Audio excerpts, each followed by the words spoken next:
ये वीडियो का दूसरा पार्ट है। पहला पार्ट देखने के लिए ऊपर लिंक पे क्लिक करें। वह लड़का अपने गांव को बचाने के लिए किसी अन्य साधु की तलाश में निकल पड़ा। दिन भर भटकने के बाद उसे एक गुफा दिखाई दी। उसने सोचा कि रात वहीं बिताई जाए।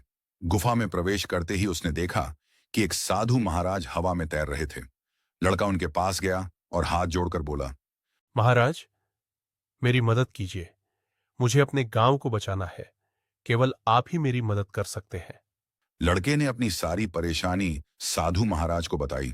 साधु महाराज ने उसकी बात सुनकर कहा, मुझे पता है उस शैतान को कैसे रोका जा सकता है।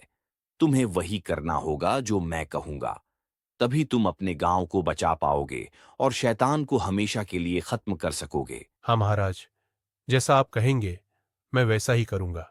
तुम्हें पहाड़ के पीछे जाना होगा, जो यहां से कुछ ही दूरी पर है। वहां तुम्हें एक पेड़ मिलेगा। उस पेड़ के नीचे एक धनुष रखा हुआ है। तुम उसे तभी उठा सकते हो जब तुम्हारे इरादे नेक हों। उस धनुष में दिव्य शक्ति है, जिसे उठाना हर किसी के बस की बात नहीं है।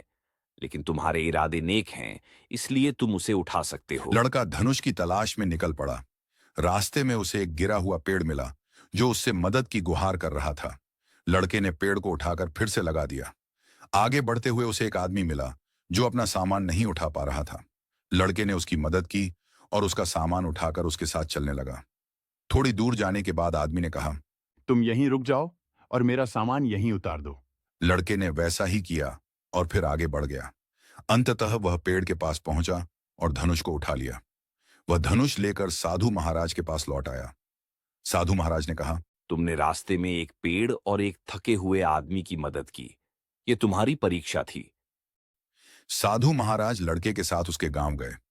वहां पहुंचकर साधु महाराज ने उसे धनुष दिया और कहा, तुम्हें बस अपने आप पर यकीन करना है। जैसा मैं कहूंगा वैसा ही तीर चलाना है। लड़का डरते हुए बोला, मैं कैसे कुछ कर सकता हूं? मेरे पास तो कोई शक्ति भी नहीं है। तुम्हें बस अपने आप पर यकीन करना है। जब मैं कहूंगा तब तीर चलाना। साधु महाराज उसे राक्षस के पास ले गए। लड़का डर गया, लेकिन साधु महाराज ने उसे हिम्मत दी। लड़के ने धनुष उठाया और साधु के कहने पर तीर चलाया।